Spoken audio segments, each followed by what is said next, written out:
മെറിക്ക് ഇപ്പോൾ വൂച്ചിന്റെ ഒരു മെസ്സേജ് വരികയാണ്. എത്രയും വേഗം മീറ്റിംഗ് ഒക്കെ തുടങ്ങുന്നതായിരിക്കുമെന്ന് പറഞ്ഞുകൊണ്ടായിരുന്നു ആ ഒരു മെസ്സേജ്. അതുകൊണ്ട് തന്നെ മീറ്റിംഗ് കൂടുവാനായിട്ട് അവളും റെഡിയായി ഇറങ്ങുന്നു. പക്ഷേ വഴിക്ക് വെച്ച് തന്നെ ബൂജുവിനെയും അവൾ കാണുന്നുണ്ട്. അതിനുശേഷം ബൂജു അവളെ കൂട്ടിക്കൊണ്ട് പോയിട്ടുണ്ടായിരുന്നത് ഒരു പാർക്കിലേക്കായിരുന്നു. അപ്പോഴാണ് മീറ്റിംഗ് ഒന്നും ആയിരുന്നില്ല ശരിക്കും അവൻ പ്ലാൻ ചെയ്തിട്ടുണ്ടായിരുന്നെന്ന കാര്യം അവളും മനസ്സിലാക്കുന്നത്. മുത്തശ്ശി പറഞ്ഞ കാര്യങ്ങളൊക്കെ ഓർത്തിട്ടാണ് നീ ഇപ്പോഴും വിഷമിച്ചിരിക്കുന്നത്. അങ്ങനെയാണെങ്കിൽ നീ അതൊന്നും തന്നെ മനസ്സിൽ വെക്കേണ്ട. നമുക്ക് മുത്തശ്ശിനെ കണ്ട് സംസാരിക്കാം. അങ്ങനെയൊക്കെ വരുമ്പോഴത്തേക്കും എല്ലാ പ്രശ്നങ്ങളും സോൾവ് ആയിക്കോളുമെന്ന് വൂജു പറയുന്നുണ്ടെങ്കിൽ പോലും അവളുടെ മനസ്സിലെല്ലാം തന്നെ എക്സ് പറഞ്ഞ കാര്യങ്ങളായിരുന്നു. ഞാൻ എല്ലാ കാര്യങ്ങളെക്കുറിച്ചും ആലോചിച്ചു നോക്കി. ഇപ്പോൾ വീട് തിരിച്ചു കൊടുക്കുവാനായിട്ട് ഞാൻ തയ്യാറല്ല.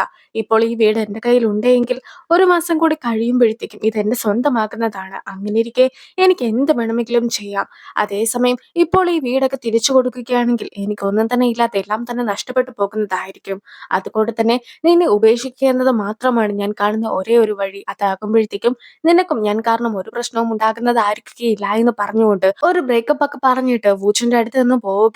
പക്ഷെ രണ്ടുപേരും പരസ്പരം ഒരുപാട് മിസ് ചെയ്യുന്നുണ്ടായിരുന്നു. അങ്ങനെയിരിക്കെ ഊജു ആദ്യം ഒന്ന് വിഷമിക്കുന്നൊക്കെ ഉണ്ടെങ്കിൽ പോലും പിന്നീട് അവൾക്കും ഒരു മെസ്സേജ് അയക്കുന്നു. ഇപ്പോൾ നീ ഒട്ടും തന്നെ ഓക്കെ അല്ല എന്ന് എനിക്ക് മനസ്സിലാക്കുവാനായിട്ട് സാധിച്ചു. അതുകൊണ്ട് തന്നെ നീ നന്നായി ഒന്ന് ആലോചിക്കുക. അതിനുശേഷം ഒരു തീരുമാനം എടുത്താൽ മതി. അതുവരെ നമുക്കും ഒരു ബ്രേക്ക് എടുക്കാമെന്ന രീതിക്കായിരുന്നു അവന്റെ മെസ്സേജ്. ബ്യൂട്ടി പാലസിലേക്ക് സിഒയും ഇപ്പോൾ മേയറിനെയും കൊണ്ട് പോയിക്കൊണ്ടിരിക്കുകയാണ്. അങ്ങനെയിരിക്കെ തനിക്ക് ബ്യൂട്ടി പാലസ് ഒക്കെ എത്രത്തോളം പ്രിയപ്പെട്ടതാണ് എന്ന രീതിക്കാണ് മേയർ സംസാരിക്കുന്നത്. അതായത് മേയറിന്റെ അമ്മയ്ക്ക് ഒരുപാട് പ്രായമായിരിക്കുന്നു. അങ്ങനെയിരിക്കെ മേയറിന്റെ അമ്മ മരിക്കുന്നതിന് മുമ്പായിട്ട് ഈ ബ്യൂട്ടി പാലസിൽ കിടന്ന് മരിക്കണമെന്ന ഒരു ആഗ്രഹമൊക്കെയാണ് പ്രകടിപ്പിച്ചിട്ടുള്ളത്. സോ എത്രയും വേഗം ഒരു വീട് തനിക്ക് വേണ്ടി നൽകണമെന്ന രീതിക്കാണ് മേയറും പറയുന്നത്. സിഒയും താൻ എന്തായാലും അങ്ങനൊരു കാര്യമൊക്കെ ചെയ്തു തരാമെന്ന് പറയുകയും സെക്രട്ടറിയുടെ അടുത്ത് ദേഷ്യത്തോടെ നോക്കുകയും ചെയ്യുന്നു. പിന്നീട് മേയറിന്റെ കാറിന്റെ അടുത്തെത്തുന്ന സമയത്ത് മേയറും ഇപ്പോൾ നിലവില് നീ എനിക്ക് ബ്യൂട്ടി പാലസിന്റെ ഒരു അപ്പാർട്ട്മെന്റ് ഒന്നും നൽകിയില്ല എങ്കിൽ അടുത്തതായിട്ട് നിങ്ങൾ ചെയ്യുവാനായിട്ട് പോകുന്ന കൺസ്ട്രക്ഷൻ വർക്കിന് ഞാൻ പെർമിറ്റ് ഒന്നും നൽകുന്നതായിരിക്കുകയില്ല. സോ നിനക്കും ഒരുപാട് കഷ്ടപ്പെടേണ്ടതായിട്ട് വരും. സോ ഇപ്പോൾ പരസ്പരം അങ്ങോട്ടും ഇങ്ങോട്ടും ഒക്കെ നമ്മൾ സഹായിച്ചു നിൽക്കുന്നതാണ് നമുക്ക് രണ്ടുപേർക്കും നല്ലതെന്ന് പറഞ്ഞുകൊണ്ട് മേയറും പോകുന്നു. അങ്ങനെ ഇരിക്കെ മേയർ പോയത് കൊണ്ട് തന്നെ ഇപ്പോൾ സിഒയും തന്റെ ഉള്ളിലുള്ള ദേഷ്യം എല്ലാം തന്നെ സെക്രട്ടറിയുടെ അടുത്തായിരുന്നു തീർത്തിട്ടുണ്ടായിരുന്നത്. അതായത് ഇപ്പോൾ നിലവിലുള്ള എല്ലാ അപ്പാർട്ട്മെന്റിലും ആൾക്കാരായി കഴിഞ്ഞിരിക്കുന്നു. ഏറ്റവും കുറഞ്ഞത് ഒരു 10 മാസമെങ്കിലും ആകാതെ ഏതെങ്കിലും ഒരാൾ പോകുമെന്ന് തനിക്ക് തോന്നുന്നില്ല എന്ന രീതിക്ക് ഇപ്പോൾ സെക്രട്ടറി അറിയിച്ചു കഴിയുമ്പോഴത്തേക്കും അന്ന് മര്യാദയ്ക്ക് ആ ലക്കി ഡ്രോ ഒക്കെ നടത്തിയാൽ മതിയായിരുന്നു. അതൊക്കെ ശരിയാവുകയായിരുന്നെങ്കിൽ മേയർ ഇപ്പോൾ തന്നെ ശല്യം ചെയ്യുകയില്ലായിരുന്നു.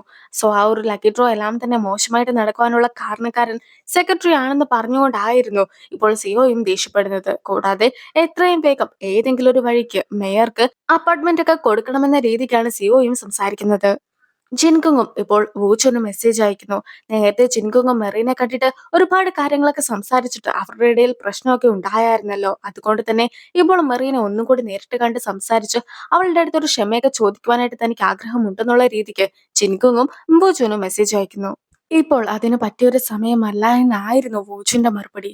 അങ്ങനെ ഇരിക്കെ ജോഗിങ്ങിന് പോയിട്ടുണ്ടായിരുന്ന സെക്രട്ടറി ബിയർക്ക മേടിക്കുന്ന സമയത്ത് അവിടെ വെച്ച് ജിൻകുങ്ങിനെയും കാണുകയാണ്.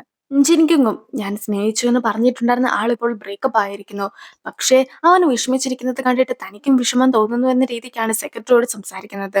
കൂടാതെ ഇപ്പോൾ സെക്രട്ടറിക്ക് എന്ത് പ്രശ്നമാണ് ഉള്ളതെന്ന് അവൾ ചോദിക്കുമ്പോഴത്തേക്കും നിലവിൽ എനിക്കൊരു ടാസ്ക് ഒക്കെ സിഒ തന്നിട്ടുണ്ട്. പക്ഷെ അത് ചെയ്യുവാനായിട്ട് തനിക്ക് സാധിക്കുമോ എന്ന സംശയമാണ് ഇപ്പോൾ ഉള്ളതെന്ന് അവനും അറിയിക്കുന്നു.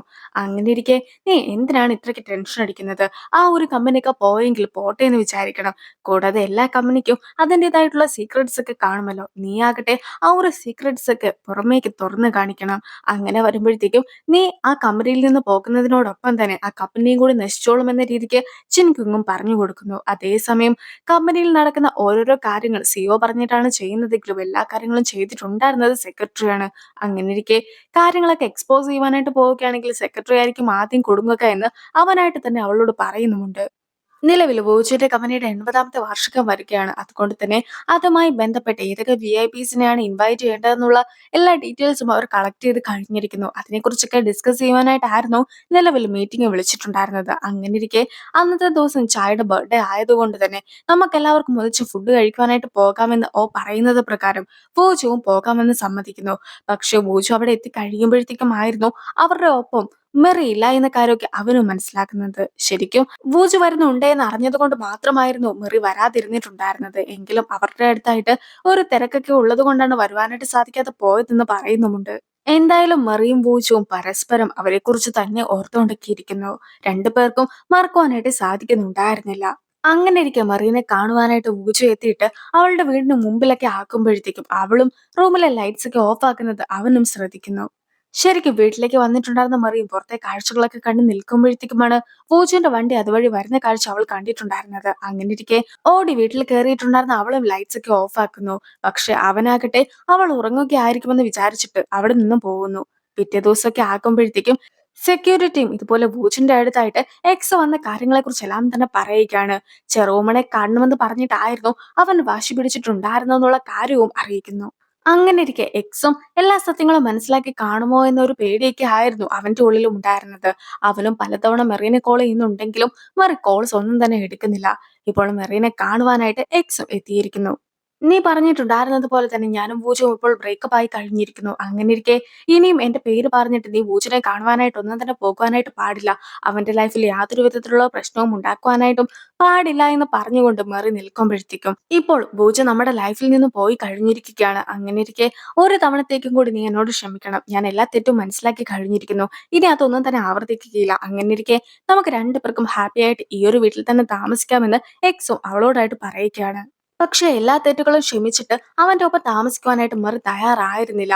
അതിനെക്കുറിച്ച് മെറി തുറന്നു പറയുമ്പോഴത്തേക്കും അവനും ഞാൻ എല്ലാ സത്യങ്ങളും ഉടനെ തന്നെ സെക്രട്ടറിനെ വിളിച്ച് അറിയിക്കുന്നതായിരിക്കുമെന്ന് പറഞ്ഞ് അവളെ ഭീഷണിപ്പെടുത്തുവാനായിട്ട് ശ്രമിക്കുന്നു. അതേസമയം ഞാനായിട്ട് തന്നെ എല്ലാ സത്യങ്ങളും പറയുവാനായിട്ടായിരുന്നു നിന്നിട്ടുണ്ടായിരുന്നതെന്ന് പറഞ്ഞുകൊണ്ട് മെറിയും ഇപ്പോൾ സെക്രട്ടറിനെ കോൾ ചെയ്യുവാനായിട്ടൊക്കെ തുടങ്ങുകയാണ്. എങ്കിലും എക്സും അവളെ തടയുന്നു. ഇത്രയും വലിയൊരു ഭാഗ്യമൊക്കെ വന്നിട്ട് അത് തട്ടിക്കളയുവാനായിട്ട് പാടില്ല. നിനക്ക് എന്താണ് പ്രശ്നം? ഈ ഒരു വീട് എനിക്കും കൂടി അവകാശപ്പെട്ടതാണ്. അത് നഷ്ടപ്പെടുത്തുവാനായിട്ട് ഞാൻ ഒരിക്കലും സമ്മതിക്കുകയില്ല എന്ന് പറഞ്ഞുകൊണ്ട് എക്സും വളരെയധികം ദേഷ്യപ്പെടുന്നു. പക്ഷേ നീയും എന്റെ അടുത്തുള്ള സ്നേഹം കൊണ്ടൊന്നും അല്ലല്ലോ എന്നെ വീണ്ടും വേണമെന്ന് ആവശ്യപ്പെട്ടിട്ടുണ്ടായിരുന്നത്.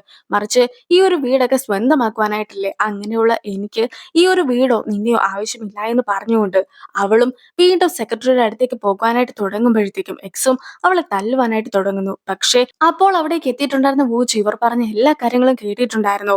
അങ്ങനെയിരിക്കെ വൂജു എക്സിനെ തടയുന്നു. കൂടാതെ എന്റെ പേര് പറഞ്ഞിട്ടാണല്ലേ നീ ഇവളെ ഭീഷണിപ്പെടുത്തിയിട്ടുണ്ടായിരുന്നത്.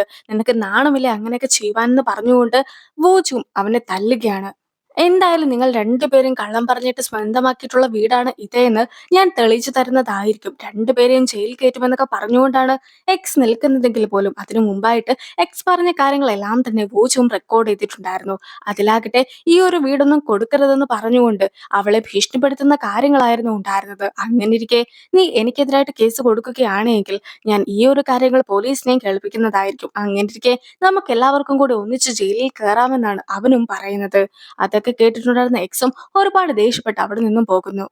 എക്സ് പറഞ്ഞിട്ടുണ്ടായിരുന്നത് കൊണ്ട് മാത്രമാണ് ബ്രേക്കപ്പ് ആകാമെന്ന് ഞാനും നിന്നോട് പറഞ്ഞിട്ടുണ്ടായിരുന്നത്. ഒരിക്കലും നിന്നെ വേദനിപ്പിക്കണമെന്ന് ഞാൻ കരുതിയിരുന്നില്ല. കൂടാതെ ഞാൻ കാരണം ഒരു പ്രശ്നവും ഉണ്ടാകേണ്ട എന്നും ഞാൻ വിചാരിച്ചിട്ടുണ്ടായിരുന്നു എന്ന് പറഞ്ഞുകൊണ്ട് മെറി കാര്യങ്ങളെല്ലാം തന്നെ തുറന്നു പറയുമ്പോഴത്തേക്കും നിനക്ക് എന്നോട് ശരിക്കും സ്നേഹമുണ്ടെങ്കിൽ ബ്രേക്കപ്പ് ആകാമെന്നല്ല പറയേണ്ടത്, മറിച്ച് എന്റെ കൂടെ നിൽക്കാമെന്നാണ് പറയേണ്ടത്. എന്ത് പ്രശ്നം ഉണ്ടായിട്ടുണ്ടെങ്കിലും ഞാനും നിന്റെ ഒപ്പം തന്നെ ഉണ്ടാകുമെന്ന് പറഞ്ഞുകൊണ്ട് അവനും അവളെ സമാധാനിപ്പിക്കുന്നു.